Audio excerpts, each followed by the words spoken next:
Hi, everyone. Welcome to another episode of Vito DINO. This is episode number 37 in a row. My name is Vito Delsante. That guy's name is Dean Haspiel. Hi everyone, I'm Dean Haspiel. 37, Vito. Yeah. 37. Do you get the reference to in a row? Oh, no. That's from Clerks. I never seen that movie. Really? Oh, Can you believe that? Nick Papura would be very upset with you right now because we used to quote it all the time at the store. Oh, that makes sense because they're sometimes you're like clerks in a Yeah, way. exactly. How are you feeling? Wait. Clerks wasn't a comic book shop though. No, it was a convenience store. Convenience store, right. Um, I'm okay. I'm a little under the weather. I've been running around a lot and juggling different gigs, but also I was on a film shoot for 2 days. That's right. For my friend's movie that I don't know how much I can talk about. And I even wanted to name the actors I was hanging out with and talking to and having really interesting conversations about trying to make art today. Um, I'll just say some names, and I don't think the movie's been announced, so I don't think there's anything to go track for anybody who might be interested. Are you familiar with an actor named Paul Sparks? I'm not. You probably would if you saw him. Maybe, yeah. Do you watch Boardwalk Empire? Intermittently. Okay, this guy played a really interesting character on Boardwalk Empire, and I asked him about it because he did this thing. He's like a tall, thin dude. He does a lot of theater, but he's also been in a lot of TV shows and movies. His wife is an actress, and he does the thing on Boardwalk Empire where as he talks, he kind of giggles at the same time, and it was so distinctive that it always stuck with me. Yeah. And I asked him about where did that giggle come from, you know? And he said when he read for the part, it was originally supposed to be a very overweight person. Mm. So he felt like maybe every time the guy, talked, there would be a little giggle or something, like, yeah, almost like an accidental thing or something, like it just be part of his. And so he went and did the audition, and he did his version. Mm. And they're like, okay, thanks a lot. And then I think he got up to go away to say, well, thanks. And they said, wait, could you come back here? Could you do it now like normal? So he did a version that wasn't his version. And he said he hated it. And he figured, oh, I lost the gig. And like months later, they called him to do the gig. And he's sitting on set with Martin Scorsese because he directed the first episode, was a producer of the show. And he said he didn't know which version they wanted when they brought him back. So he decided, I'm just going to do my version. Oh, my God. And he does his version, and they yell cut. And Martin Scorsese walks over him and calls him over and says, can I talk to you for a second? And he's like, yeah. He goes, basically, he said to him, I like what you keep doing what you're doing. Yeah. Keep doing what you're doing. So Scorsese's like an actor's director. I feel like he lets a lot go. oh, I'm sure. I mean, it's the case of like casting well, right? Like he trusts. And so, but also on the shoot was Ajay Neju, who's a great guy. You know him. He played the Indian guy in Office Space. Oh, yeah. And he's in Bad Santa. He's very funny in Bad Santa and tons of other stuff. I met him on Bored to Death, and we've been friendly ever since. Oh, cool. In fact, I wrote a new play recently that I want him to star in. Anyway, the other two people that I was hanging out with was Dave Hill, the comedian rock star, who I actually did a cover for, coincidentally, for his Dark Regard series at Oni Press. And then, do you know Eddie K. Thomas? Yes. He was in American Pie. Yes. And a bunch of other stuff. I was talking to him, hanging out with him a little bit. It was really cool. It was a fun shoot, man. So, but I may have gotten, because there was a lot of people on the set, and I might have gotten a cold from someone over there. I don't know if you have some topics. I know we're going to veer later into our comics creator verses, but I do have a couple other things. Well, I do want to bring up a couple of things. Like I got my flu shot last week, and I'm just getting over whatever illness comes with it. Wow. So, my throat's a little phlegmy. Excuse me. I'm sorry. I know this is a audio medium as well. That'll be me too. But yeah, I'm just getting over that. And we got a new car. Yay! Finally, we got a Nissan Rogue. Is it new where you like pay off like we bought it outright? uh, Really? and it's a used car. Like it's a 2015, but it's a lot. It's a fun car. It's a good car. Fantastic. Fantastic. And wait, with the car though, how's the computer uh hanging on? Your So far, laptop? so good. So far, so good. Yeah, like no complaints. All right, so I'm not gonna say anything more about that. Congratulations. Uh, I Um, watched I watched a yes. movie uh, last night that is kind of relevant to last week's discussion. I watched Butch Cassidy and the Sundance Kid for the first time since I was maybe 6. Wow. And the movie came out in 69, which I didn't realize. I always associate, it's weird, like you always seem to associate music and movies, maybe even TV shows, with when you were exposed to it. So since I didn't, when I was 6, I would have been 79. So Mm. I'm pretty sure like I watched it on Channel 11 in New York and like I haven't seen it since. And it's a weird movie. And I'm going to, I'll explain why. I feel like there was no script for it except for whenever Newman and Redford were with other people. Like I feel like their dialogue was completely improvised because there is nothing like their rapport is so natural that it doesn't seem like they're doing anything. You know Hmm. what I mean? Like Hmm. that's the weird part. Lurch is in the movie. Oh, I love Lurch. Yeah, I he's in the very beginning. He challenges Paul Newman for leadership of the hole in the wall gang. oh, Um, that's right. I remember that. yeah, You know, it's I mean it's a solid movie. I mean if you yeah. got less it's less than 2 hours long. It's like an hour and 52 minutes. So if you got 2 hours to spare, like go ahead and watch it. It's But fun. I think William Goldman wrote that Yes, you script. did. And I think it's a testament that what you were just saying, it's possible they ad-libbed, of course. Yeah. You know, they're smart actors, they know their characters, but it's also very possible that William Goldman is one of the best screenwriters ever, and wrote some of that into there, into that to that parlay they had. I'm pretty sure I shared with you on Instagram this. There was like before Newman died, there was a theater that they were doing a benefit or something like that, and Newman and Redford, did this thing where they're on the phone with each other, and the dialogue, their dialogue together in Butch Cassidy is very reminiscent of that. You know what I mean? And like, Hmm. granted, Hmm. one took place beforehand, and I'm watching the one that took place beforehand after Right, I right, watched that one. So right. I'm getting, who are you waving at?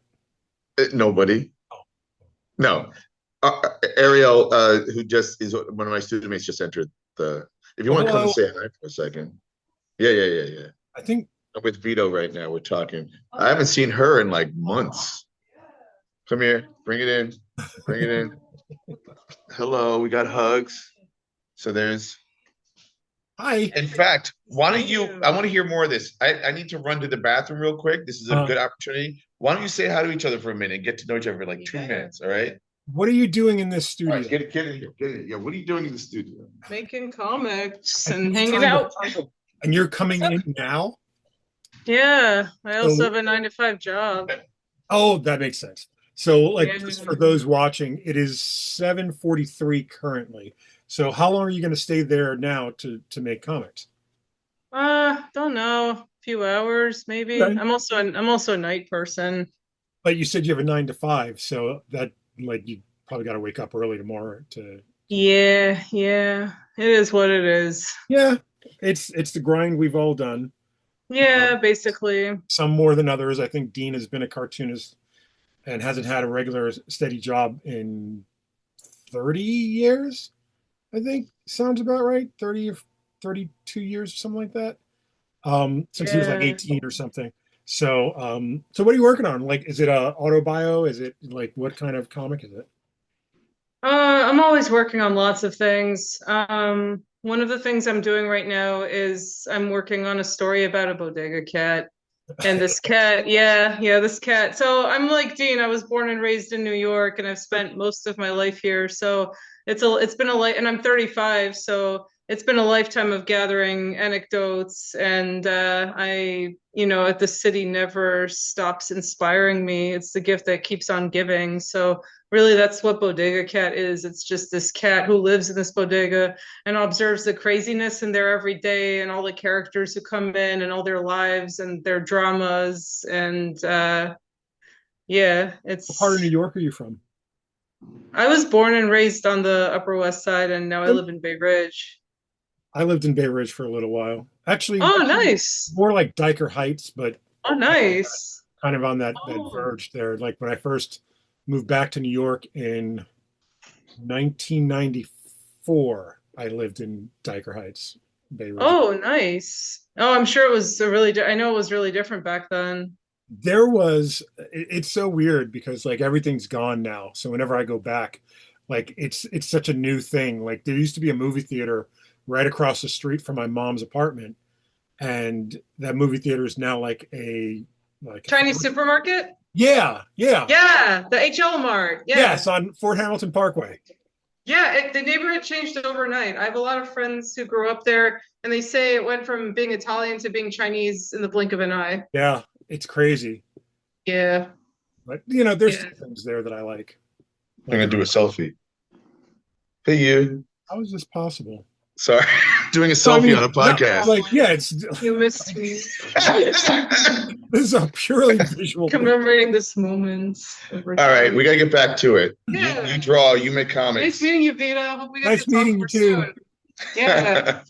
So yeah, Wait. so Butch Cassidy. Yeah, you were wrapping up on I think. Yeah, yeah. Like so it's definitely worth 2 hours of your time to watch. Like Oh, I mean anything with Paul Newman and Robert Redford, together or solo. true. And I mean, even, let's even say, William Goldman writing the script, anything William Goldman writes is definitely worth, some like a lot of your time. And also he wrote a few books about writing Interest in the screenplays. Absolutely worth reading, relevant to this day, even though he's talking about dated subjects. It's great. He was one of the best, and so you're encouraging me to go rewatch that movie. Yes. And I also I was telling you earlier, I started rewatching Comic Book Confidential, the documentary, which it's not new material, it's not new information that I'm learning or anything, but the thing that I'm like, it was so weird. Like I'm watching it and Bob Kane's talking, and like it's made before Bill Finger started getting his rights, his dues. Right. Thanks Yep. to Mark Tyler Nobleman and a couple other, Athena, and watching it and just hearing Bob Kane talk about himself like he was the only like it just starts making you like angry. Yeah, it's Bob Kane, who created Batman, actually basically co-created Batman with Bill Finger, but was just famously known to be a jerk and an asshole and just like a guy who wanted to be with the higher ups at the parties. In fact, the only other thing he ever quote created was Courageous Cat and Minute Mouse, which is Batman and Robin. It's ridiculous. So do you know the story of how his father finagled his way to getting Bob Kane sole credit for all those years? no. So what they did was they lied and said that Bob Kane was 18 or 17 when he started his contract at DC. So he needed to have an adult present to sign it. And so it made the contract null and void. So he had a new contract. I never heard that. Yeah. Wow. I think Jerry Robinson's the one that I heard that from. Wow. I got to meet Jerry Robinson at Baltimore Comic Con, maybe the last year he was there. And I believe we met him together at a Big Apple show. Like during the Blizzard, there was me, you, Irwin Hasen, and I think Jerry Robinson. Oh my God, Irwin Hasen. Over to both of them, yeah. Yep. And he I think I had just done Cuba My Revolution, and I might have been Charlie Kochman that was introducing me to him, and we talked about Cuba, and he had gone to Cuba and had cool things to say, and the guy who created the Joker and I believe Robin and a whole bunch of other characters. Yeah. Um, well, speaking of cartoonists, which is what we do, it was just revealed today that indie cartoonist Elijah Brubaker passed away at age 50 on his birthday about a month ago, On August 28th, I believe, which was also which Jack is Kirby's birthday. Jack Kirby's birthday. And there's this amazing, I couldn't get through it all. It's on the Comics Journal. There's an article about him, and it's so sad Yeah. Yeah. and tragic. I had to kind of stop reading. I'll finish it, but it's tragic, man. And the guy made some really cool comics. He did a comic called Reich. Is that how you say Yeah. Reich? Reich. Did a story. He did the story of Jezebel. Sparkplug books. Dylan Williams, rest in peace. Published him, and I believe I probably met him once or twice. To SPX or something, possibly. I mean, I know the name. I also saw, Elijah Brubaker sounds like Ed Brubaker. And when I first met Ed, he was an indie cartoonist, writing and drawing his own comics. But yeah, when I was reading about it, I mean, he I guess was sometimes homeless, houseless, whatever the term is. And his father was a Vietnam vet who was, I believe, an alcoholic, and he had it sounds like he had a tough time. Yeah. But also made really cool comics. That Reich book I remember very well. Very, very good book. Never read the Jezebel book, but Right. very interested in reading it now because from what I understand, it's um, based on the biblical character, it's not like Yeah. allegory or a name used for something else. I think it's based on the biblical character, so I kind of want to check it out. Right. Yeah. No, I mean, we'll pour out a little liquor to Elijah Brubaker.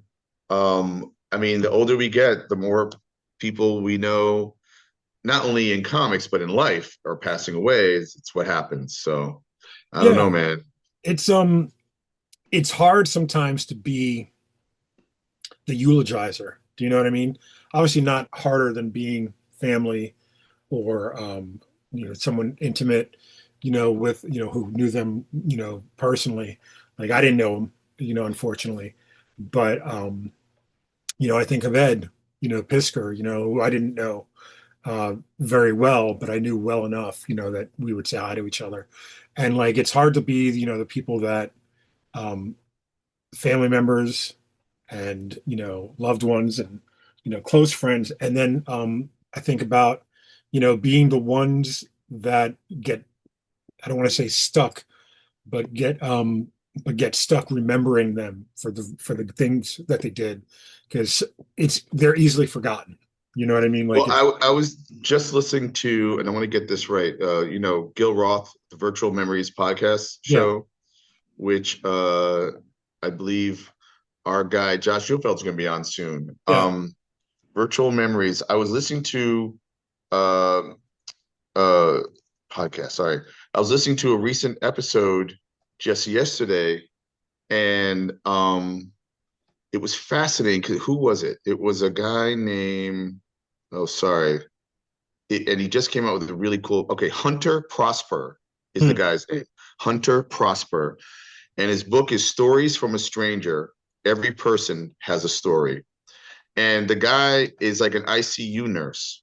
hmm, And for a while, one of your jobs is to talk to the person, and then the person will tell you their life story, or yeah, he'll make a connection, and then an hour later he's helping the guy pass away, or the woman, or whoever. yeah, And he said he started to freak out because it was just too much. yeah, And he kind of went away from it, I think, for a while, and then he realized at some point, no, this is a beautiful thing. Like, I'm getting to hear these people's stories, and like, so he came back to it, and he started to honor their lives more by witnessing their lives in some way. And often these people don't have someone to yeah. be there for them, especially if they're really old. And Michelle, he decided to do a book. mhm, And in doing a book, he went on a tour with his girlfriend, who she took the pictures, and he did like 3 hour interviews. And apparently this is really cool book about how people reveal themselves when you get them talking. yeah. Michelle used to do when she was a nurse full time. She used to. She was always saying that she liked working with the elderly because of, being able to, like, I think the way she put it was she felt privileged to get their Hmm. stories. So I'm Hmm. sure Hunter Prosper feels similarly. I remember drawing and Josh Neufeld and a whole bunch of our contemporary artists, Chris Ware, a lot of folks.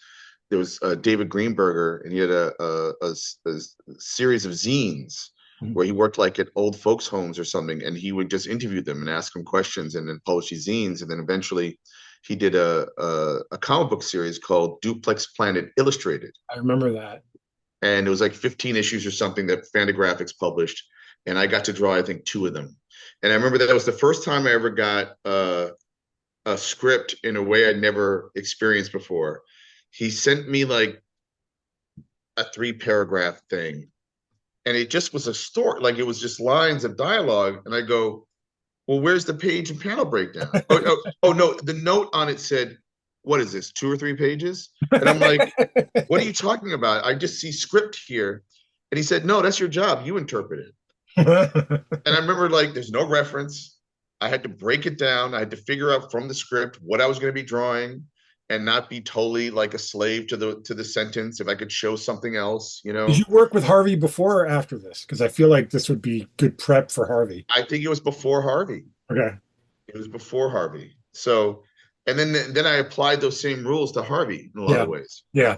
It was I the can see first that. time I was ever like being asked to truly co-author as the artist, Mm. which was really fascinating. But yeah, I think you know we are, as long as we live, we're going to be experiencing. But the thing that's interesting about the people we know, or some of the people we know that are going to pass away, are people who put stuff out there in the world. Yeah, You know, that's the funny thing is that, and that's what's left behind is their stuff, the things they made. being the it's not as traumatic being the one to remember, but like the best part about that is, you get to be the one that tells the story. And Right, the story doesn't die then, you know what I mean? Like, right. I'm trying to think of, there's this guy that I met on Facebook. His name is Uriel Duran. And I had done the 30 characters in 30 days challenge, like a couple of years ago, uh, that I eventually kept on going, and I did 100 characters in 100 days. And then I put them all into the public domain so anybody could use them. And so Uriel was an artist out of, I believe, Mexico. And he drew a couple of them just, because he kind of dug it. And like he passed away just kind of out of nowhere. Like I was like, oh, let me, I haven't seen anything from him in a while. Let me, look into him. And I just kept, they were in Spanish, and like I had no Spanish, and I was like, wait a minute, what do you mean he died? Like Hmm. it was very sudden. Another one, Vince Kakua, who I was working on a Soundgarden book, um, that I didn't even know he was sick, and then he passed away. And then, of course, our guy Tom Spurgeon, like Yep. somebody who I feel as much, and I think you'll understand this when I say it, but I feel as much in his debt as I do yours, for Mm. my career. And Tom didn't do half as much, let's say, as you've done, in terms of like, getting me a gig here, or, like introducing me to somebody or whatever. But Tom believed in my work, and that to me was, somebody at the Comics Journal, comics reader technically, but the Comics Journal, emeritus, you know, recognized my work, and like to me that was everything. It's funny because as much as the older we get, the more we're like, I don't care what anybody thinks of my work. I'm going to do my work. There is Yeah, something important to being, quote, validated, yeah, you know? absolutely. It's not the awards after a while. Like when you get older, I think awards mean less to you, but your peers, even though like something like the Ringos is voted on by your peers, I feel like your peers saying, I really enjoyed that, or something like Hmm. that. Really, Hmm. like I remember one of the earlier times that I met Mark Wade, we were doing some kind of contest on Project Rooftop, which was like a website that Mayday Trip and Chris Arent put together to do like superhero designs, right? And we were doing a contest where we were going to give we were going to a Superman redesign contest, and the winner would get a book autographed by Mark Waid, and I think my Superman as well. And Hmm. I was going to autograph it. So I was given the task. Oh, since you're going to be, at Baltimore or wherever it was, why don't you go get Wade's thing? And so I went up to Wade. He was at the Boom Studios booth, which he was the editor there for a little while. And so I went over to him and I was like, "Hey, Mark, do you want to sign us for Project Rooftop, blah, blah, blah." And he vaguely remembered me from Hanley's, but like, I Hmm. could see there was a little bit of like, he seems familiar. And then like, and I was like, "Oh, and here's a copy of my Superman that I did." And he goes, "You did this? This was great." And like, I was like, "Oh man, like I didn't even ask, That's so awesome. That's awesome. You yeah, gotta love that. I put you, Wade, and Tom Spurgeon in the same kind Oh, of, sweet, and like sweet. Chiarella as well. I wanted to mention when you said Comic Book Confidential, which I think was probably might have been the first comic book movie Yeah. that wasn't a superhero movie, meaning like a documentary that I saw, and where you see like Harvey Pekar, Frank Miller, all these guys talking, and it was about, I don't know, 2 months ago. It was this summer. I was shaking hands with a guy named Ron Mann, Hmm. and Ascenti was introducing to him, and I was like, why do I know that name? Like Ron Mann. And she's like, oh, he did come. I was like, what? You know? He was the And director so of we got it. to Yeah. talk about it a little bit, and I was like, oh, thank you so much for doing that. And he still is making documentaries to this day. Yeah. So Yeah, I got to meet that guy. you get to see Harvey Kurtzman talk. You know what Yep. I mean? Jack Yep. Kirby as well, but I've seen Jack Kirby. Like Harvey Kurtzman is Right. such a rare uh, Right. thing, and like William Gaines, he's also Do interviewed. they have a DVD of that? I know I had it on Yeah, VHS. I got to get a DVD of that. yeah. I'm pretty sure they did it. The one that I'm watching is the digital version of the 20th anniversary. So I imagine they did a DVD for the 20th anniversary. Oh, so you think there might be more material, or Maybe, I don't know. Like I that's a gotta good look that question. up.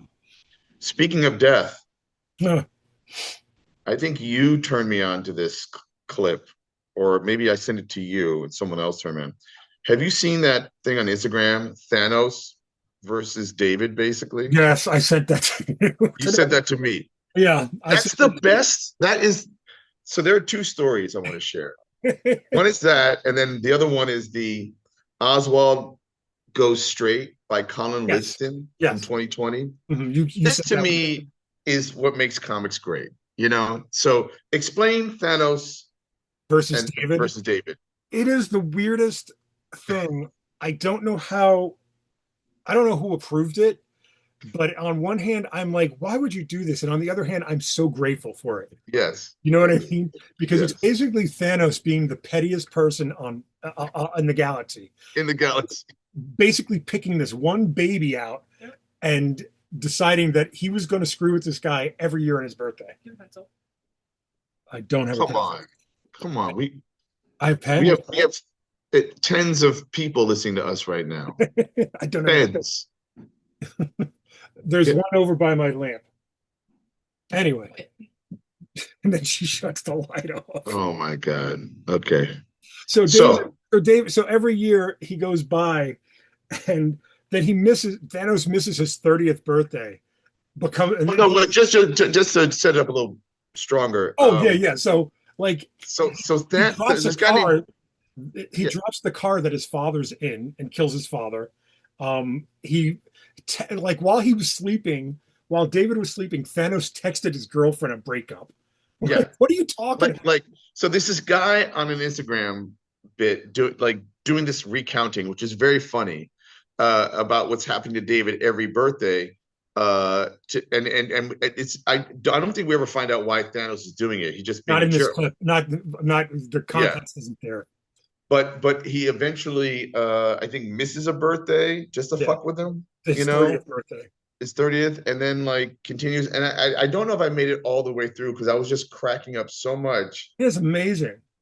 Like that Thanos had a petty little kind of game by messing with this guy only on his birthday, to the point where the guy knew that something was happening every time. And it's so funny. And who came up with that idea, or was it? I don't even know who wrote it. I don't know who drew it. It sounds like a Steve Gerber idea, like It sounds like it could be a Chip Zdarsky. It could be a true, it true. could definitely be a Chip.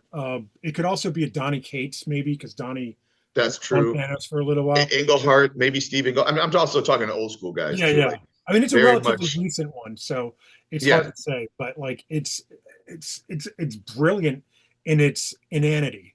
Do you know what I yeah, mean? Like, this yeah. story should not exist, but the fact that it does and might be canon is insane. Right. Like, Yeah. absolutely insane.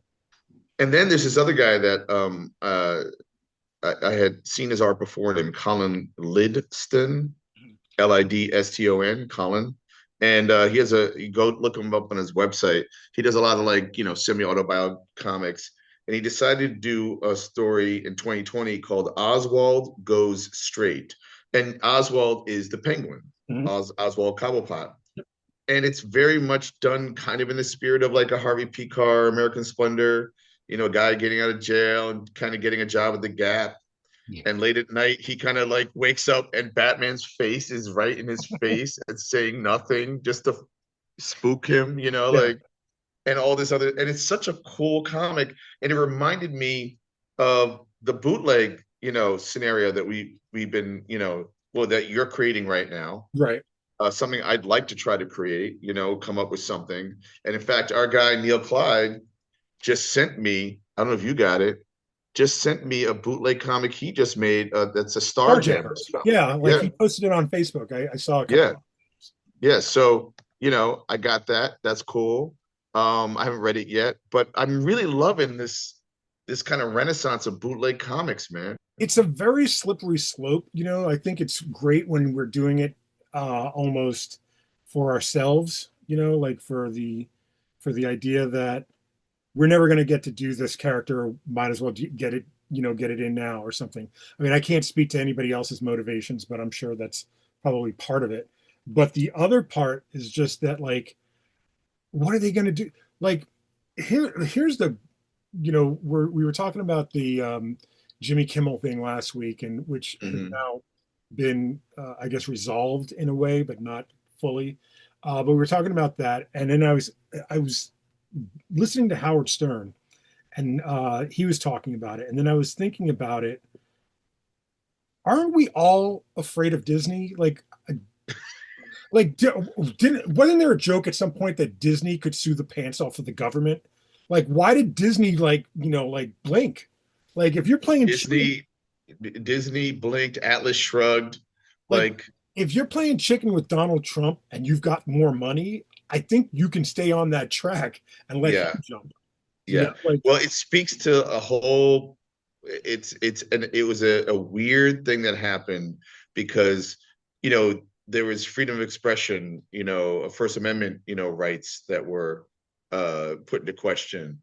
It made all artists or anybody who it's American to make fun of people in power or your government. That is part of being an American, like right.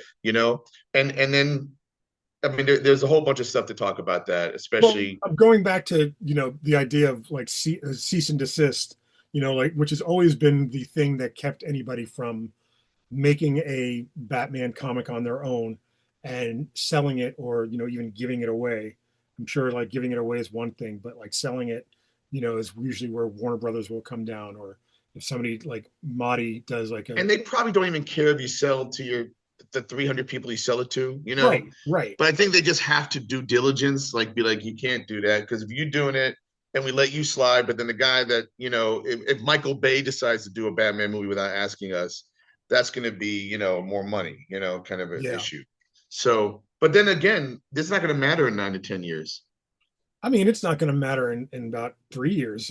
Well, I mean, because of the copyrights, they're Oh, I up. mean, because of the government. But Oh, the government. That's right. But it was but you're interesting how you right. said that Disney blinked. You're right. They did. And that is scarier than anything else when you think Absolutely, about it. absolutely. Yeah.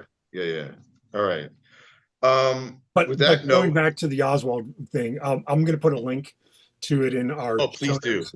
Please It's do. it's brilliant. It's absolutely brilliant. It's Yeah, it's great. so poignant. What's funny is like you were I can't remember now uh, who you compared it to, but it made me feel like I was reading an optic nerve or something along Oh, a little those bit. lines. You know what I mean? Like because Yep. it's very quiet until Batman shows up. You know what I mean? Right. And then like you have that Right. that suddenness, and then like Batman's gone. And I then love when he's like when Oswald is like how many of there are you? Like you look so young. Like or what he he doesn't can't figure age. out Batman. He's just like, how is Batman Batman? You know? And then like but what I mean is like that kind of Jaime Hernandez uh Adrian Tomine kind of quiet moment. Like he Yes. goes into like an umbrella shop and then Yeah. he's talking about how umbrellas are made and Yeah. how this specific umbrella is made and like certain royalty uses this umbrella.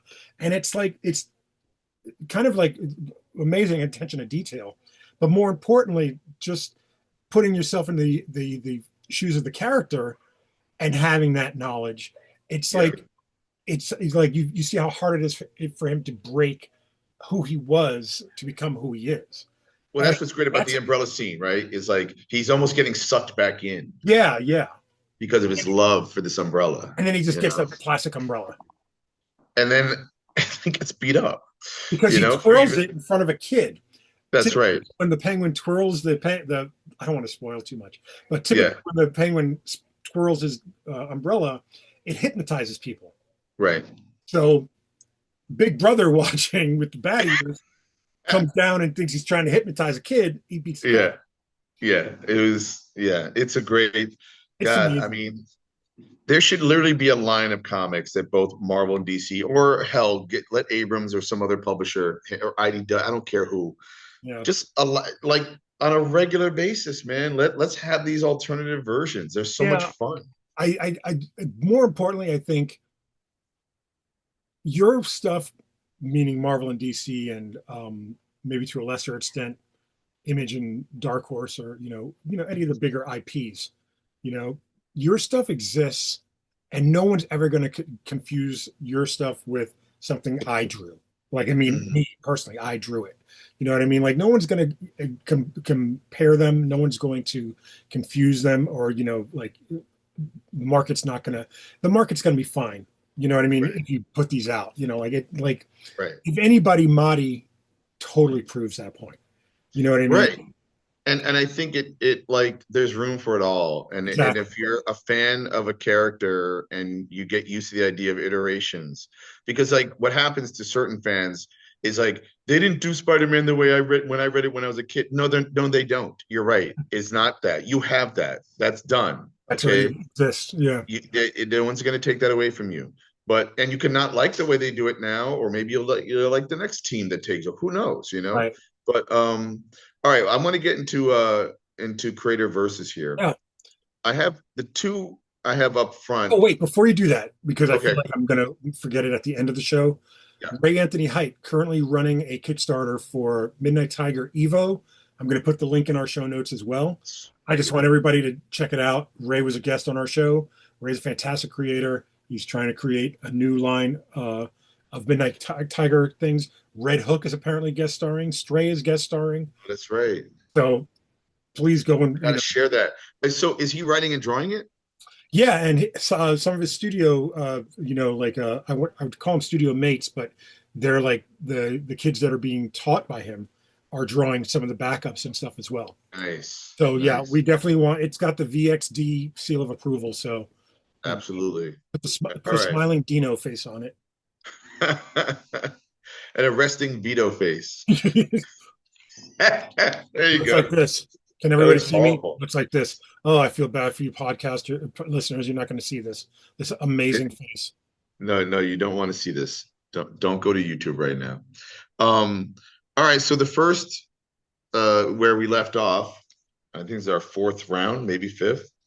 Here we go. Matt Wagner, Ooh, this is where it gets weird, versus Guy Davis. I have all of the respect in the world for Matt Wagner, Mage, Grendel, his Batman work, his Shadow. over at Dynamite was fantastic.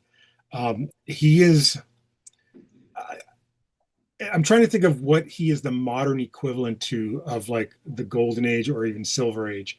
He's not in terms of he's like a Toth in a way, like very Yeah, inventive. yeah, in a way, like it's funny because like a mage was the maybe one of the first alternative, I'll say, superhero comics that made me realize, oh, superhero comics could be like this, Yeah. you know, where his And baseball bat was basically an Excalibur, right? yes, yes. Yeah. It mages Um, all Arthurian myth, if I remember right, a lot. right. Grendel is just like the coolest superhero you've ever seen. That, oh, by the way, he's not a superhero at all. He's like It's like if Boba Fett was a ninja, but exactly, or something absolutely like, dead on.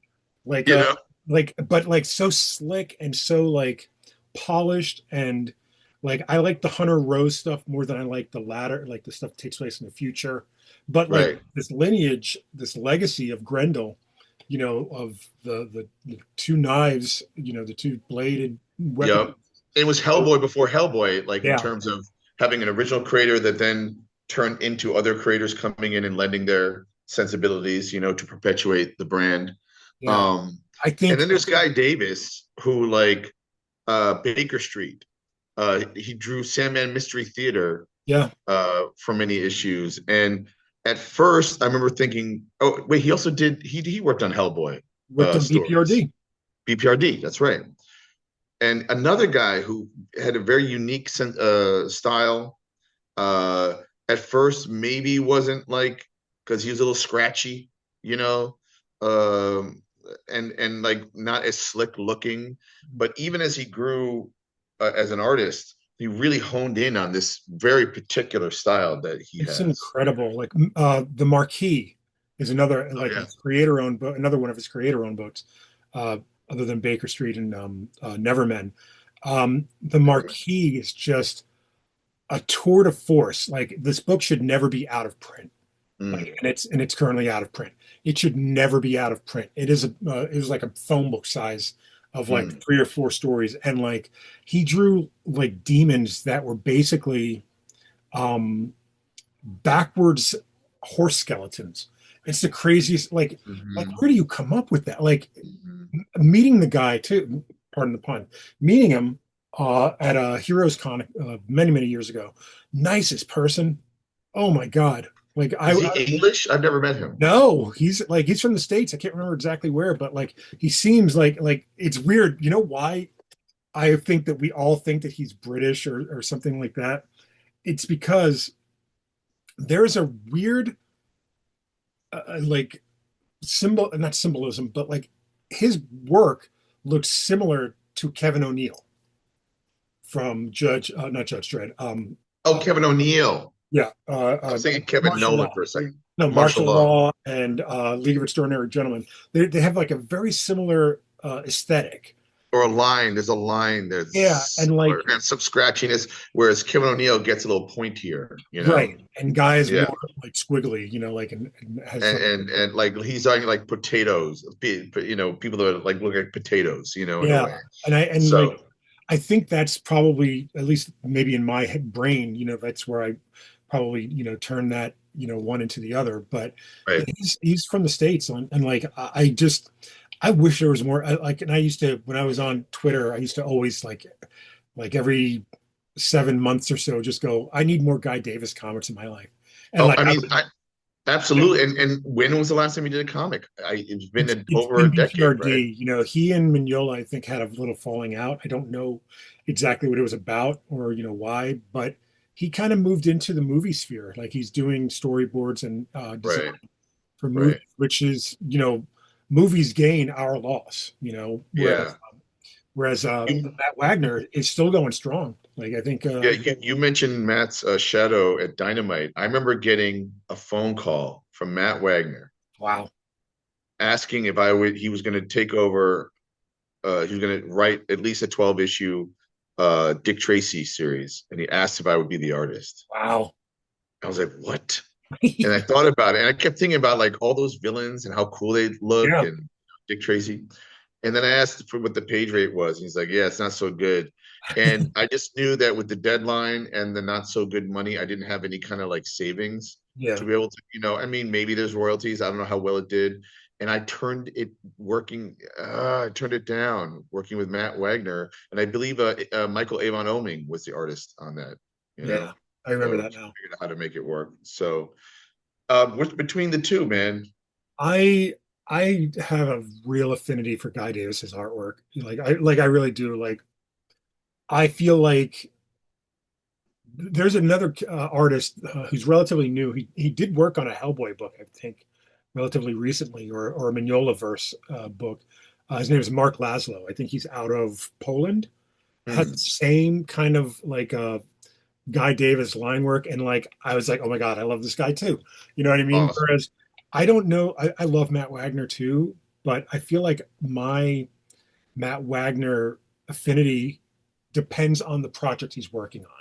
Like it has to Okay. be the right project, whether it's one of his or like a pulp thing like Shadow or Doc Savage or something like Isn't that. he working on a Dracula's Yes, with series I with think Kelly Kelly. Jones right now? Yeah. Yeah. So So like, it would really depend on what he's working on. But Guy Davis, I'll take Guy Davis's Superman, which makes no sense in your head, but I would right, read that right. front to back. I think I'm with you on Guy Davis. I love Matt, but there's something that little extra something about Guy Davis, So this next one is you probably out the gate will already be like it's obvious who you'd pick. Charles Burns Hmm. versus Johnny Craig. Now, I don't know that that's out the gate. That's a tough one too. Like that's a well, and it's not necessarily correct if they'd be verses, but there was something about Johnny Craig's EC Comics work, right? yeah, And then Charles Burns, you think about, Black Hole big or baby. the 6 or 7, graphic novellas he's done. I forget who published them, but they're like 48 to 64 The page books. Pantheon. Oh, maybe it's Pantheon. Yeah. And he basically, in some ways, I kept thinking that Black Hole was kind of like his version of the X-Men, you know? I've Uh, I've always said that. I've always said that that was like the 1970s no costume X-Men mutants. right. Mutation as a allegory for puberty. You know. Absolutely. And he hails from the Raw, magazine days, Francois Mouly, or Spiegelman Yeah. crew. Johnny Craig, consummate inker, as well as an artist.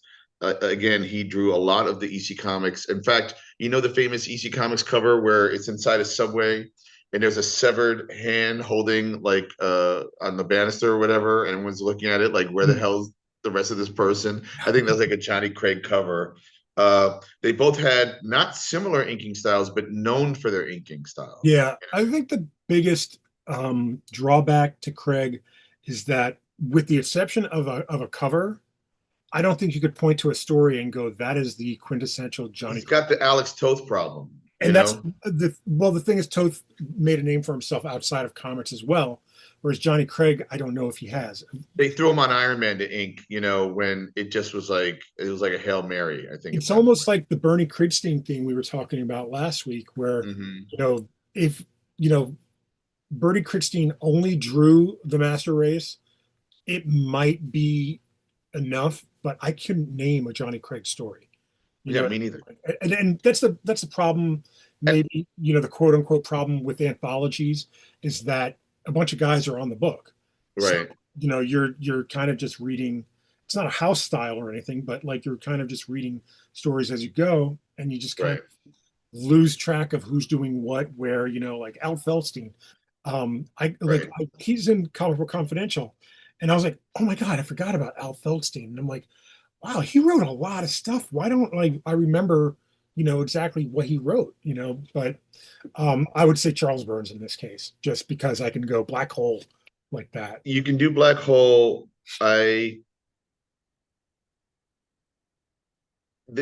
problem with Johnny Craig is, what are the stories that recommend him? And I'm sure, listen, Fantagraphics published a whole wave Hmm. of EC Comics artists. They individualize. So there is a Johnny Craig book. I think there might be a few Harvey Kurtzmans, like Jack Davis, I believe, Yeah. drew EC Comics before going to Mad. A Mhm. whole bunch of artists, and as much as I love looking at his art, Oh yeah, I can. That's the thing too, is that I can see a Johnny Craig panel in my head right now. absolutely, absolutely, and it's a hard one for me.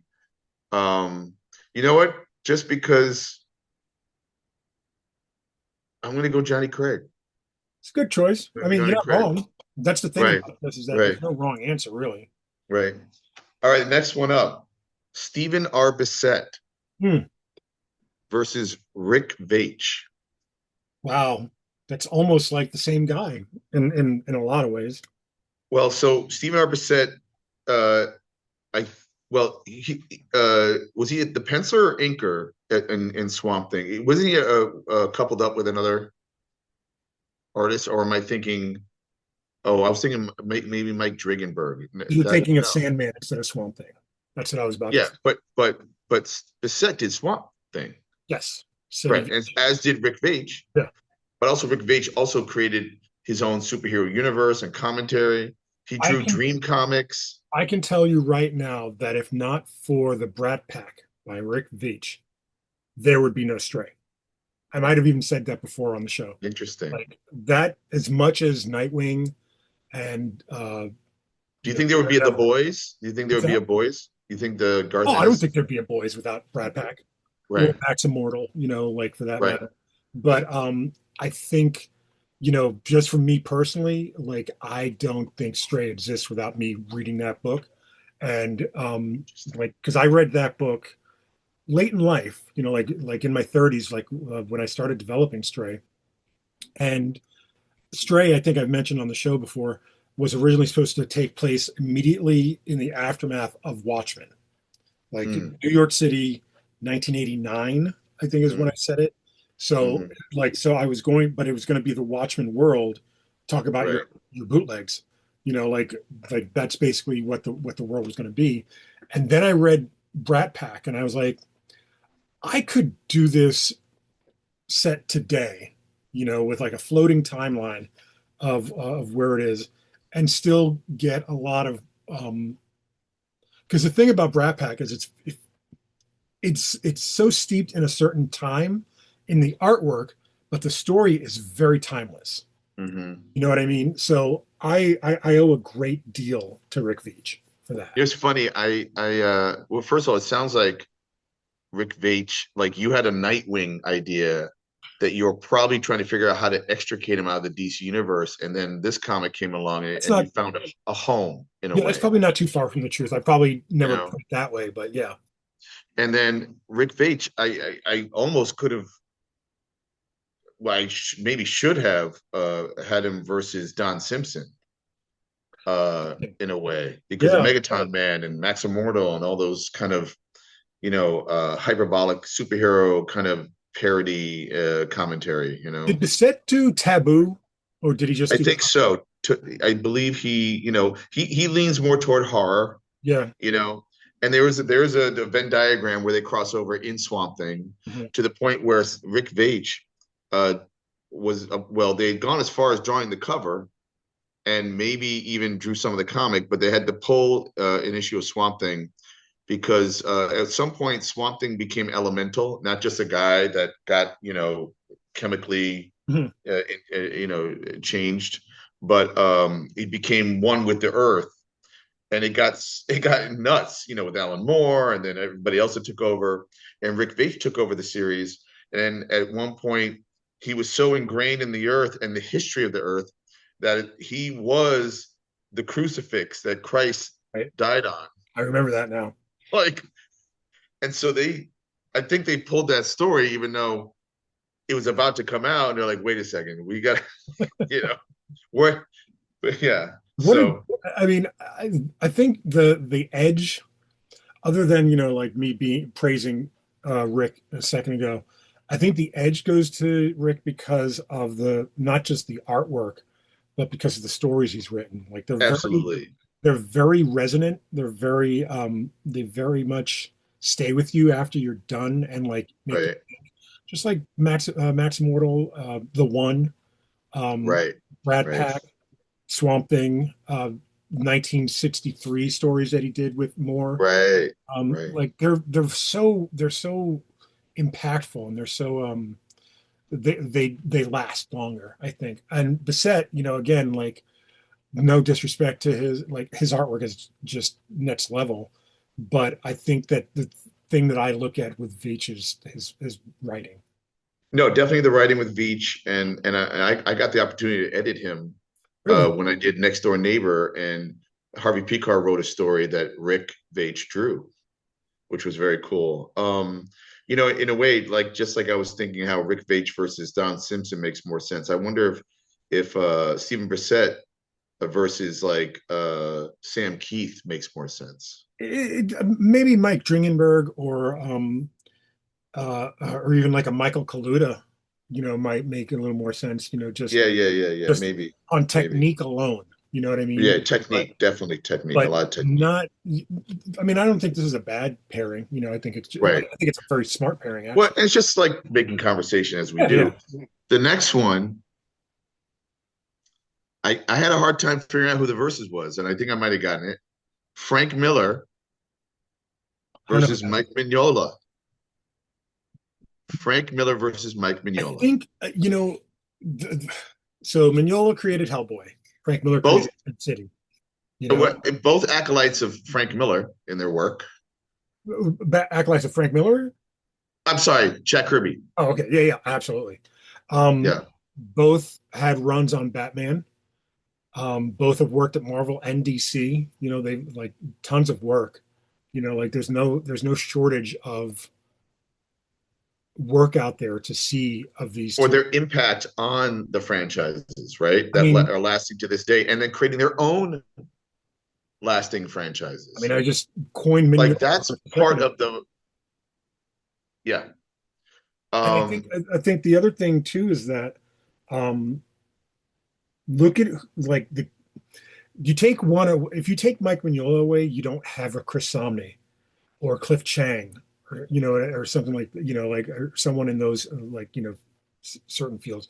I think Mike Mignola's art lends itself to uh, a more cartoony um like not cartoony in the sense of like Saturday morning cartoons, but a more animated looking page. And I think a lot of guys that you included, I would say, if not for a Mike Mignola, I think like a lot of you guys wouldn't be as steeped in your inks, or like or as deep into your Kirby influences, because you look at somebody like Mignola and you're like, oh, that's definitely a Kirby guy. I'm a Kirby guy. I can, like I can do that. Whereas with Mignola with Frank Miller, definitely an acolyte of Jack Kirby. Thick lines, big hulking characters. and Will Eisner, Kirby, Yeah, yeah. and then probably whatever Japanese comics you might have been looking at the time, Oh, Otomo kind of thing. maybe, or like any of the. Uh, more Lone Wolf and Cub, I would say, Yeah, but also I think he did a couple of covers for Dark Horse for their smaller. right. Oh, you did the cover, and then like maybe Lil Munoz, even though that was more Keith Giffen, but that black and white kind of, and Toth, of course, in that I don't way. I don't think I you can pick a winner or pick a. I have one if I had to pick one. I know I have one if I were It's to pick because one. of story alone. Hmm. You what? I have one if I had to pick one, but I almost don't want to. You know what I mean? Like the underlying premise of this versus game is you're taking the artist and the work. Yeah. And if that means you're taking one over the other, does the other one get shoved to the side? Does that one's work not exist? And I don't think I would like to see a comic industry where neither one of them exist. Do you know what I mean? Agreed. And but I do have a choice. And that's why we're cold-blooded murderers. Yes. Let's also put into context Frank Miller's run on Daredevil. um, Born Again with David Mazzucchelli alone. Not to mention Electra Assassin and the Listen, Electric Saga. his yeah, Electra with Bill Sienkiewicz, and Yeah, I was an assistant on that series, and in his creator-owned comics and creator-owned co-creator-owned comics as well. yeah. And then You Vintage know, Batman Year One. what was it? Liberty something? Oh, Give Me Wait, Liberty. what? Give Me Liberty. Give Me Liberty with Dave Gibbons. Yeah, but I was You saying, got him with what is his name? I just blanked. Jeff Giant Darrow. Robot, Jeff Darrow. Jeff Darrow. Come on, Yeah, I think again, I don't want to pick, but I think I would pick Miller. it's I think it's Frank Miller. I think It's Frank. it's almost even with your like missteps, like a Holy Terror, or some of his more recent covers for Marvel, where they look like, oh, that doesn't look like Frank. You take a Ronin against any of that stuff, my goodness, like it does, it's almost not fair. Even the new, I mean, even with the new stuff, like I have a running joke where I write Frank Miller next level, right? Some of those covers really are awesome. Some of Yeah, them don't, stick the land. Okay. But I don't care, man. Like, I wish I had Frank Miller's problem. You know what I'm saying? Like, to have had yeah, such a legacy, to make yeah. such a pop culture zeitgeist denting legacy, He is he's not a the polarizing pop figure culture. necessarily. I don't think he's polarizing. Um, I think by and large people enjoy his work. I don't think there's like people that hate it or love it. Like I think it's like kind of like I think everybody enjoys it. I think maybe people are like, oh, he was better when he was younger. Who wasn't? You know what I mean? Like who among us can say they Exactly. weren't? Exactly. But I Right. think with Miller, um, he's so he doesn't exist in any other medium. I don't think you could put him in like in advertising, let's say. It's weird. I was just thinking about the two of them, Mignola and Frank Miller. Frank Miller is like the blue collar version of Kirby, and Mike Mignola is the intellectual version of Kirby. Maybe. In the way they write and draw their stories. Yeah. Like Yeah. like one's street level, and one is at the artist residency, as it were. Like I don't know. I love them both. It's really hard because they're playing the game. I had to, weirdly as tough and not as easy an answer, and to figure out who the versus was. Alex Toth Uh-huh. versus Wally Wood. I don't think that's hmm, I don't think that's tough because my answer is going to be Toth because I think Toth put more life into his work than Wally Wood. Wally Wood drew a lot of stiff characters. Like they were like stuck in poses. Do you know what I No, mean? dude, look at his Mad magazine. Look at his. You're talking about earlier stuff of Wally Wood, I think. I You mean, know, yes, maybe, but I mean, I think, like some of that still carries. I think where Wood gets like a pass, so to speak, is when he's in his later years working on stuff like it's not Annie Fanny. What was the one that he worked on? It was like a kind of like a cheap. oh, Sally Forth. Yes, yes, Sally Forth. He did a comic called Sally Forth, Yeah, that I think is and he what. also did he did a lot of inking. Mhm. Yeah, he did a lot of inking. He did there's an argument that a lot of the Kirby machinery comes from early Wally Wood, where Kirby was noticing Wood's machinery. Mhm. Um, and I think he might have. I think Wally Wood might have contributed more to the comic book lexicon than Alex Toth That's fair. did. That's absolutely Okay, fair. two panels that always work by Wally Wood. You Hmm. know, look that up online, but any cartoonist can look that up. Alex Toth is my answer, but it was hard because Wally Wood really did contribute a lot to the comic book lexicon, whereas Alex Toth did too. But nobody can do Alex Toth. I don't care if you're Chris Samney or Michael Avon Oeming or anybody. Nobody can do Alex Toth. Yeah, You know, a thing about Toth that I find that I sometimes have to kind of parse a little bit is he sometimes doesn't like comics. You know what I mean? He sometimes in his letters you'll read, and it seems like he's just like comics should have gotten better once, you know, he was famously a prick, whereas Wally Wood, like I think, killed himself. He was so depressed. yeah. So they both hated comics to some extent, you know. But in hating the comics, they pushed the limits of comics. Yeah. I mean, You I know. I almost I think I talked Yeah. myself All out. right. I think I talked myself out of Toth though. I think I might have come around on Wood for that one. Oh, yeah. Yeah. Interesting. Interesting. I have such an affection for Toth's art style. Yeah, me Like too. he has done some images.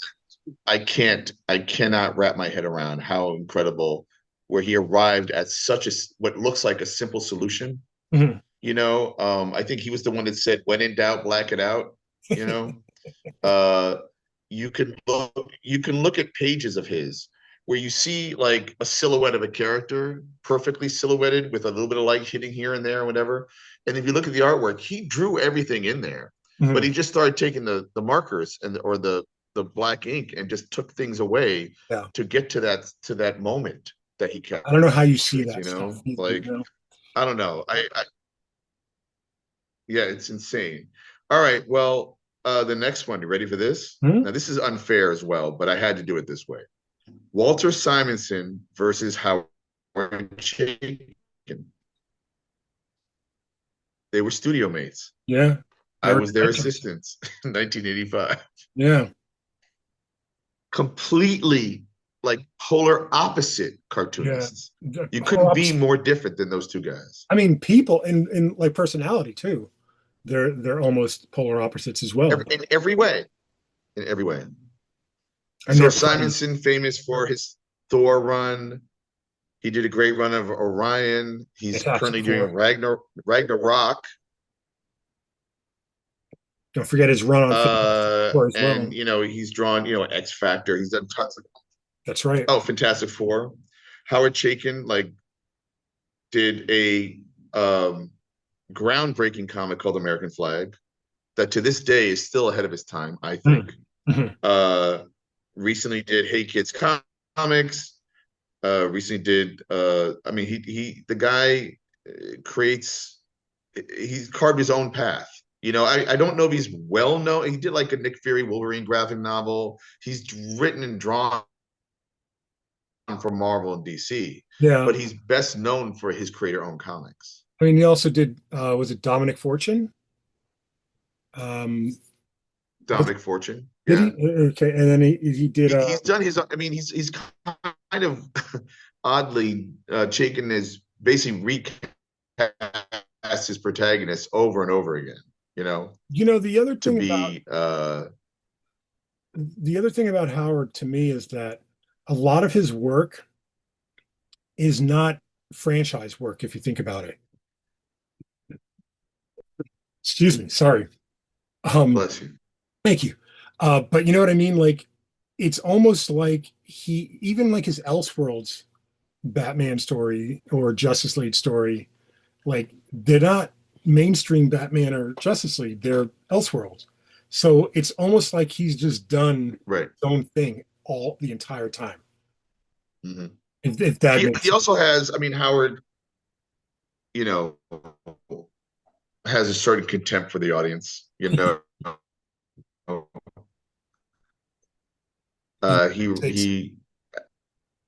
you know, uh, yeah, it's weird.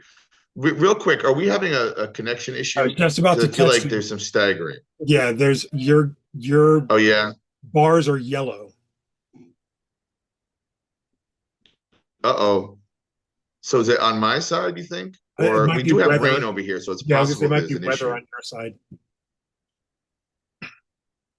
But we're good. We're still recording. Still recording. I just want to make sure. Yeah, I mean you're coming in bits and pieces here and there. Okay. I don't know. Okay. Uh, I don't know. I'm having a tough time picking between the two. I don't know if you have an answer. My answer is the guy who drew X-Men versus Teen Titans, I think,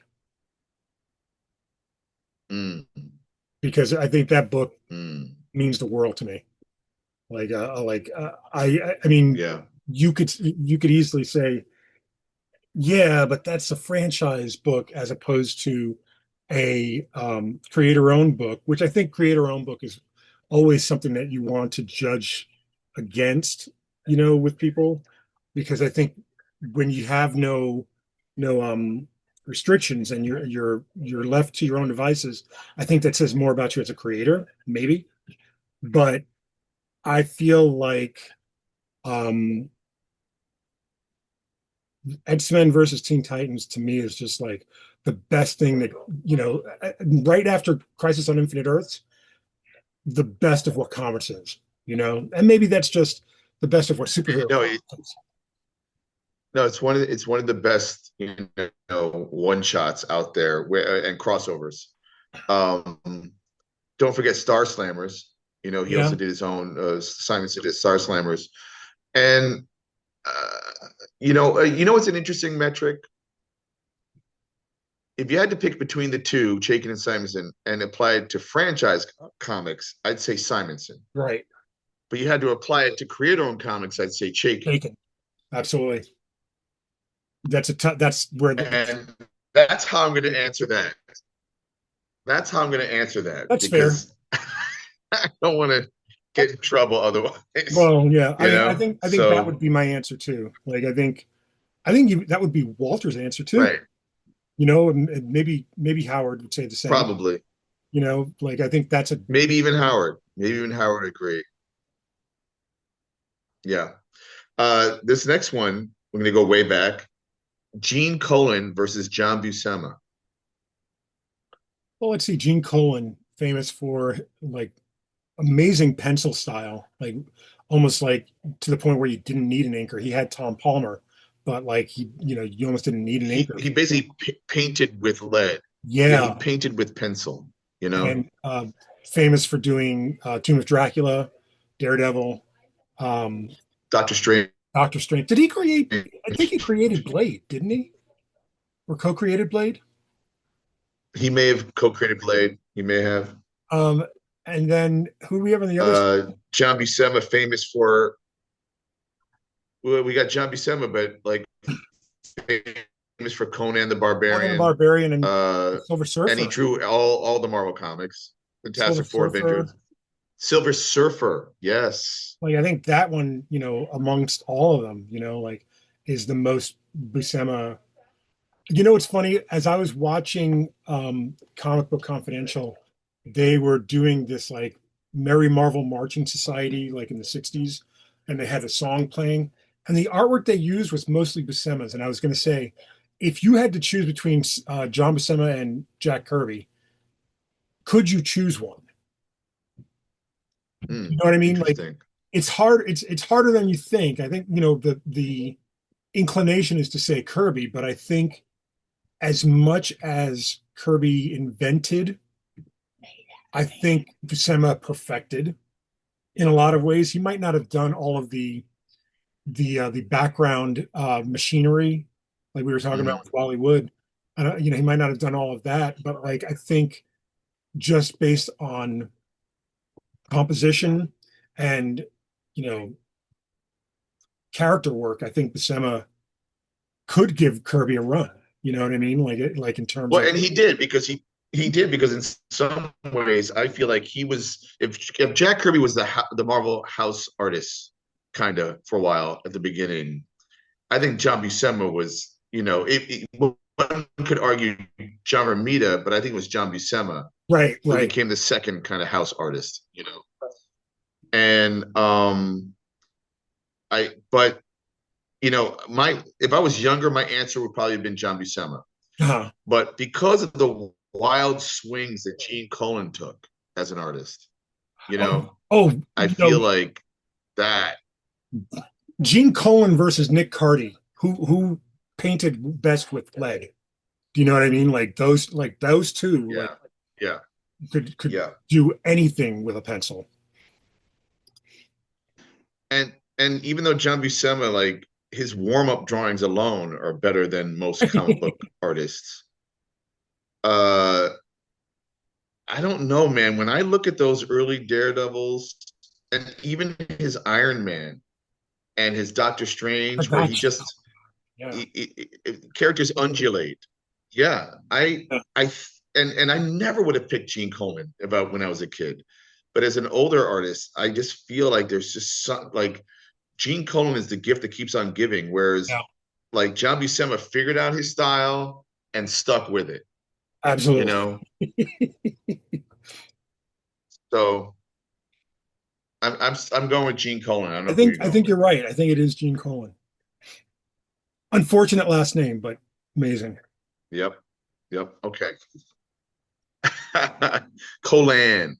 Yes, I know. All right, and is the recording going okay? So Are we far, doing yeah. okay with the staggering? Can Yeah, you hear me? everything's so Okay. far so good. Next one up. Next one is Kurt Swan versus Jim Aparo. Oh my God. I know my answer already, but for those playing at But you home, know why? You know why I did that. yeah, they're the definitive, um, I would say, everyman artists of the world's finest. Kurt Swan on Superman and Aparo on Batman. And yeah, yeah. And as much as I do, like Kurt Swan is the artist I think of when I think of Superman, Yeah, because of how much I consumed of that early on when I was younger. And Jim Aparo was our Batman artist, basically, like, and even Batman the Outsiders, I yeah. think the answer is Jim Aparo because he also did it all. That Yeah, guy inked, lettered, you know. I think He might have even colored. I'm not sure. the argument against Kurt Swan, for me anyway, is that I feel like Kurt Swan phoned it in sometimes. I know that's rough to Uh, like, just because, well, it's funny Kurt because Swan, one could say that Jim Aparo phoned it in, but he just phoned it in better, you know, right? at times. Whereas Kurt Swan, like when Superman is lifting off for flight, you can really feel that huff, Yeah. like you know. Well, Uh, there's something about and Aparo's artwork that I just think is so fluid and so like full of life. You know what I mean? Whereas yeah, I always look at Kurt Swan's and I always feel like it's stiff a little bit. I don't know why. or just a little boring, right? Maybe. Yeah. Maybe a little boring in spots, Wayne Boring is a different artist though. Uh, and Wayne Boring's a different artist. All right, so we're gonna probably go. We both agree on Jim Aparo. Yeah, absolutely. Uh, here's the next one. You ready? Okay. Yeah. Here's the next one. Jim Starlin versus Mike Grell. That's a good one, man.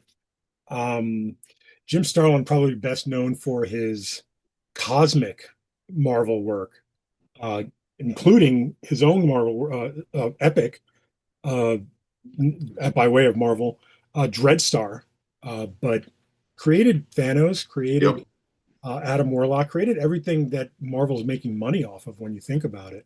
Yep. Him and Kirby, um, just and still with us and still creating. I Yep. should note, and I feel like doesn't get his due enough. I think those of us that know, and like we acknowledge and praise, but I think like to the outside world, Starlin's a name that doesn't get bandied about enough. Same in the same vein as like a Steve Englehart as well. Um, Yep. Whereas Mike Grell, weirdly, it's funny, you have one cosmic and you have one street level. Mike Grell's probably best known for his work on Green Arrow. Um, And I always think of him from Warlord. Warlord. What was the name of his And creator? then Sable and That's Sable, it, John John Sable. Sable. John, Yeah, and I believe he did Star Slayer. really, I didn't remember that. Star Slayer is kind of like a Warlord comic, but independently, Yeah, through Pacific Comics or whatever. I think it's called Star Slayer. Um, and drew a lot of nude men and basically nude men and women, in his comics, yeah. as far as he could push it.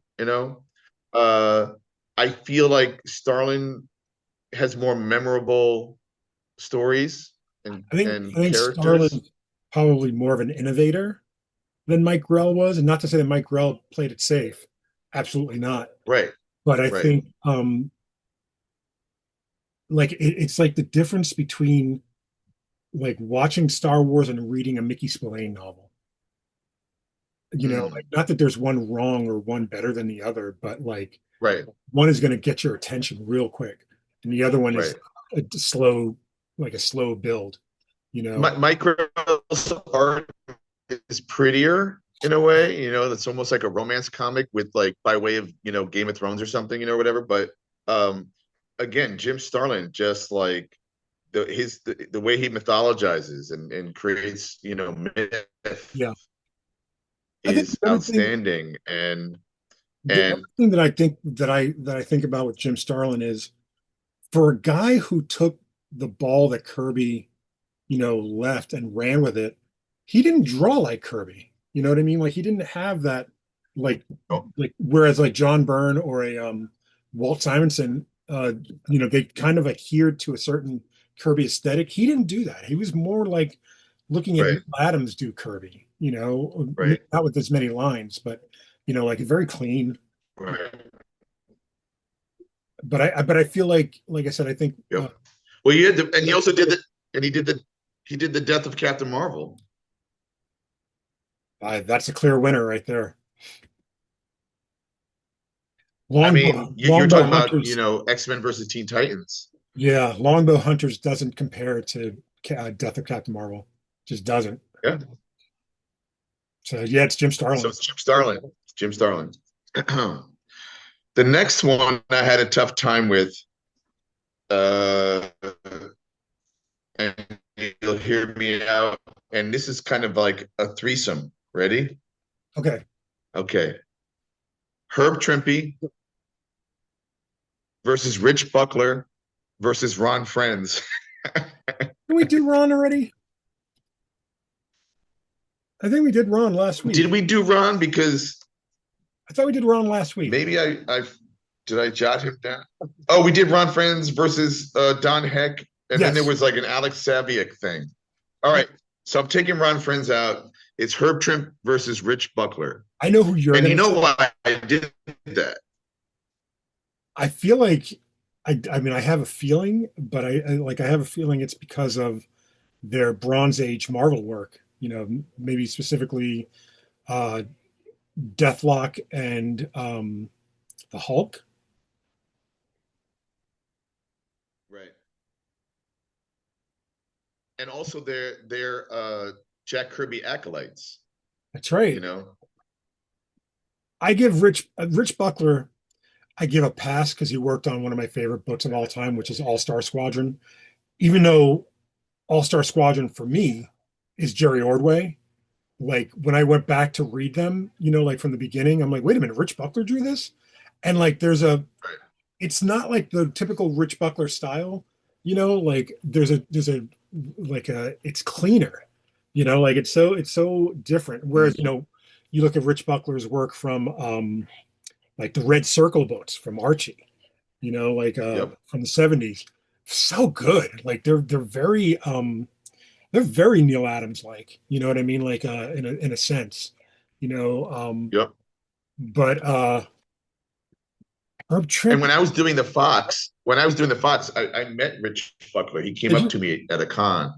and he said he was aware of me doing the Fox because he was the I think the editor in chief or whatever of those Mighty Crusaders Right. comics in the 70s and 80s, and probably hired Alex Toth to do those two Fox backups, that he did in Black Hood. Mhm. So that was really cool. But it's funny. I was never really a Herb Trimpe fan. I got to meet him before he passed away. And then it wasn't again till later that I really came to admire what he did. And as much as I love Rich Buckler, I think I might be picking Herb Trimpe. I could see you picking Herb Trimpe just solely based on his Hulk run. I mean, I can't remember any of the other books that he's done, but his Hulk run is so good. Like it's really, really good. Like it is for They put him on Godzilla later. yeah, but I would say for an entire generation, Herb Trimpe is the Hulk artist. Like in the same vein as John Romita Sr. being the Spider-Man artist. Like I think Right. everything we know of, especially our generation, everything we know about the Hulk is a Herb Trimpe Hulk drawn comic, which is, I mean, that's an achievement, even though it's not something that you would recognize like with an award or anything like that. I think it's an achievement, to be in the same way that we were just talking about Jim Aparo and Kurt Swan. Like Hmm. it's the same exact thing. Like it's, you think of the Hulk, and by and large, your brain automatically picks a Herb Trimpe panel. Yep. Yep. So And like I said, is that who you pick? I would say Herb Trimpe. Yeah, I mean, I adore Rich Buckler, but I would say Herb. Yep. All right. This next one, I was trying to figure out a mashup, and I don't know if I got it right, but here we are. Ron Wilson versus Luke McDonnell.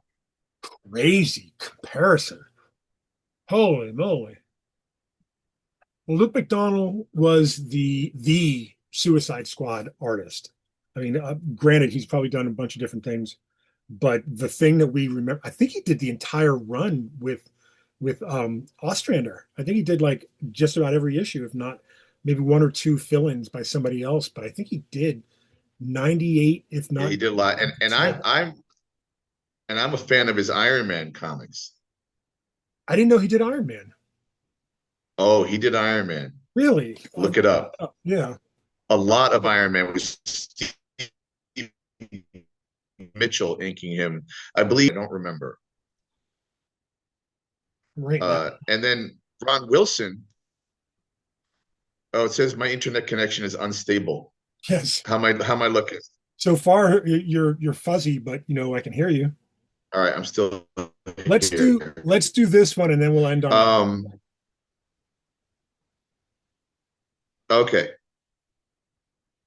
And then there's Ron Wilson, who, if you can hear me, Yeah.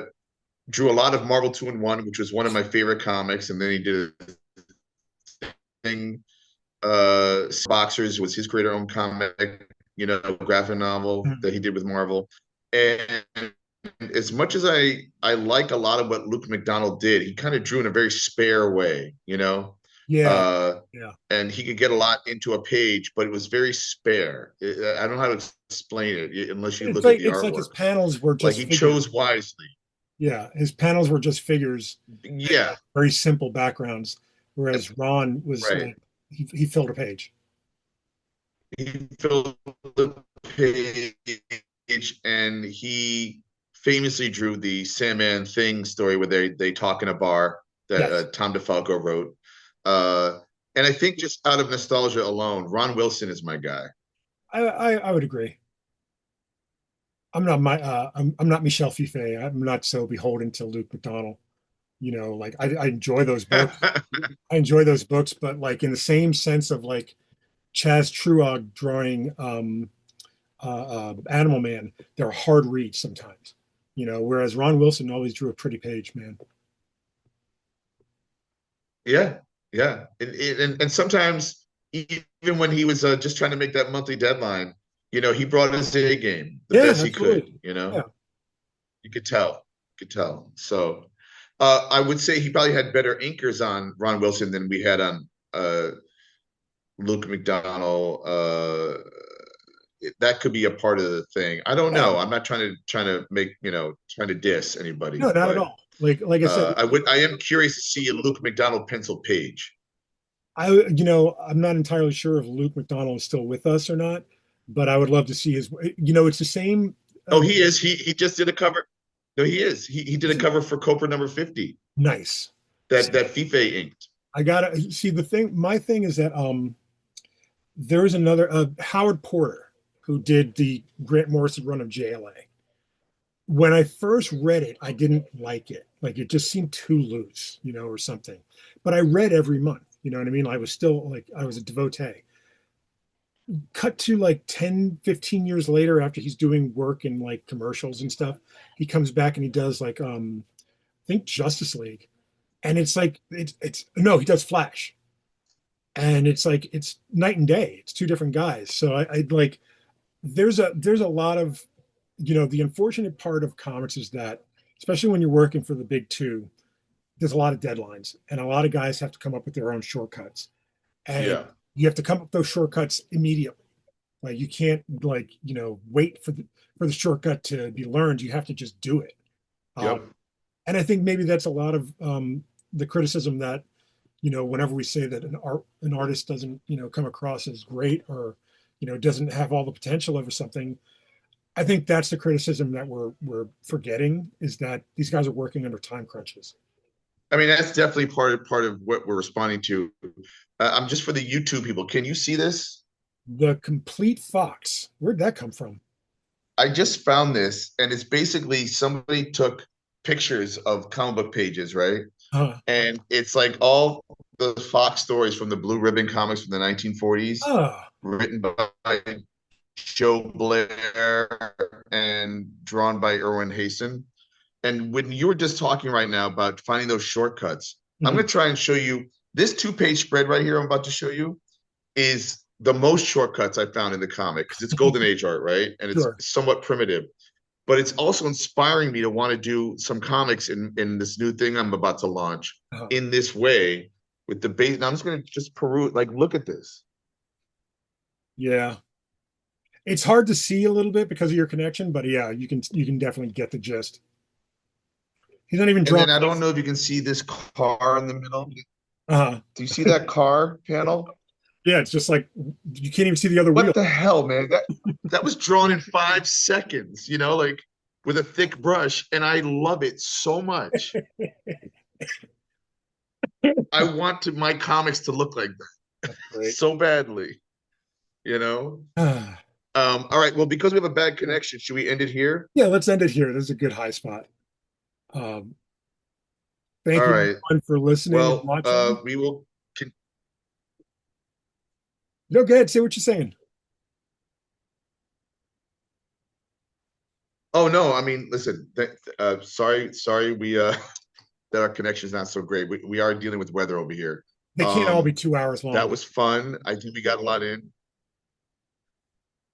Yeah, man. It doesn't have to be 2 hours every time, Yeah, exactly. So, all right, man. Well, I guess we'll say goodnight, even though we're staggering here. Yeah, let's give him the All old right. yay, yay. Now watch, it's going to take a couple seconds. Yeah, yeah. All right, man. Have a good night. Thank you, everyone, for watching.